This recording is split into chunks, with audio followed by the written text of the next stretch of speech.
നിർത്തണോ? വാ, ഞാനും വരാം. ഞാൻ എന്റെ അളീന്റെ വീട്ടിൽ പോലെ എസ് പിയുടെ അടുത്തേക്കാ. ഞാൻ പോയി സസ്പെൻഷൻ ഓർഡർ വാങ്ങിച്ചിട്ട് വരാം. നീ ഇവിടെ വെയിറ്റ് ചെയ്യും. വാചം അടിച്ചോണ്ടിരിക്കരുത്. വൈകുന്നേരത്തിന് മുമ്പ് വീട്ടിൽ എത്തുള്ളതാ.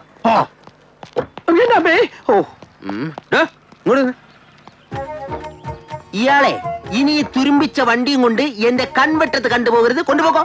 ഇനി ഞങ്ങൾ ഈ വണ്ടിയിലാ പോകുന്നത്. AC അങ്ങ് നാട്ടിലേക്ക്. അല്ല സാറ് വരാതെ? സാറിങ് വന്നാലേ ഇയാള് പോവോളാ. ഞാൻ പറയും പോലെ എന്നെ സാറ് പറയുന്നത്. പോലീസുകാർക്ക് മാത്രമല്ല പുളിച്ച തെറി വിളിക്കാറിയാം. നല്ല കർണപടം പൊട്ടുന്ന പുളിച്ച തെറി എനിക്കും വിളിക്കാറിയാം. മനസ്സിലായ? നിനക്ക് ഇപ്പൊ മനസ്സിലായ? ഒരാവശ്യമില്ലായിരുന്നു. മാധവൻകുട്ടി പെട്ടെന്ന് പറഞ്ഞേ. സാർ. Yes, come in.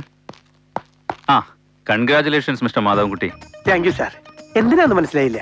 എടോ, താൻ അറസ്റ്റ് ചെയ്ത പലരും രാഷ്ട്രീയ കുപ്പായമിട്ട് നടക്കുന്ന ക്രിമിനൽസാ. ഇതിനു മുമ്പിരുന്ന പല ഓഫീസേഴ്സും നോക്കിയിട്ട് നടക്കാത്തതാ താൻ ഒറ്റയ്ക്ക് ചെയ്തത്. അതുകൊണ്ട് ഇനി തന്നെ 1 വർഷത്തേക്ക് ഇവിടുന്ന് സ്ഥലം മാറ്റണ്ടെന്നാ എന്റെ തീരുമാനം. എന്താ, സന്തോഷായില്ലേ? സന്തോഷം കൊണ്ട് എനിക്ക് നിക്കാൻ വയ്യേ. താൻ എന്തിനാടോ കരയുന്നത്? ആനന്ദ കണ്ണീരാ സാർ. എവറാ മാധവൻകുട്ടി? ഒരു മുறை வந்து பார்த்தாயோ என் மனம் நீ அறிந்தாயோ. മാധവൻകുട്ടി നീ ആയിരുന്ന? ഇനി ഇത് മാത്രം ഒരു മാർഗമുള്ളൂ. കറക്റ്റ്. ഇതുകൊണ്ടാ കമ്മീഷണറുടെ തലക്കിട്ടൊരു ഒറ്റയടി. അതോടെ നിന്റെ സസ്പെൻഷൻ ഉറപ്പായി. സസ്പെൻഷൻ മാത്രല്ല, ജോലിയും പോവും, ജയിലൊരു മുറിയും കിട്ടും. ഒരടിക്ക് എന്തെല്ലാം ആനുകൂല്യം. നീ രക്ഷപ്പെടാ മാധവൻകുട്ടി. നീ ഇതൊന്ന് പിടിച്ചേ. എനിക്കെന്തിനാ? എന്റെ കാല് തല്ലോടിക്കാൻ.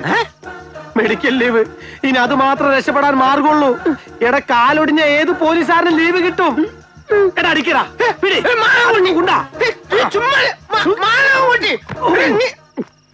അടിക്കടാ. ഓടിക്കാൻ. എടാ, ഓടിക്കാനാ പറഞ്ഞ. മാധവൻകുട്ടി അടിക്കടാ. ഞാൻ നിന്നെ കൂടെ പറപ്പില്ല പോലെ കണ്ടിട്ടുള്ളത്. ആരോരും ഇല്ലാത്ത എനിക്ക് ഒരു വീട് വാങ്ങിച്ചു തന്നത് നീയാണ്. ഇത്രയും നാള് കൂടെ അറിഞ്ഞിട്ട് എന്റെ മനസ്സിന് സന്തോഷമുള്ള ഒരു കാര്യം ഇപ്പഴാ നീ പറഞ്ഞത്. നിവർത്തി വെക്കണ കാല് പുല്ലി ഇപ്പൊ ഞാൻ അടിച്ച് പൊട്ടിച്ചേരാം. വെക്കണ.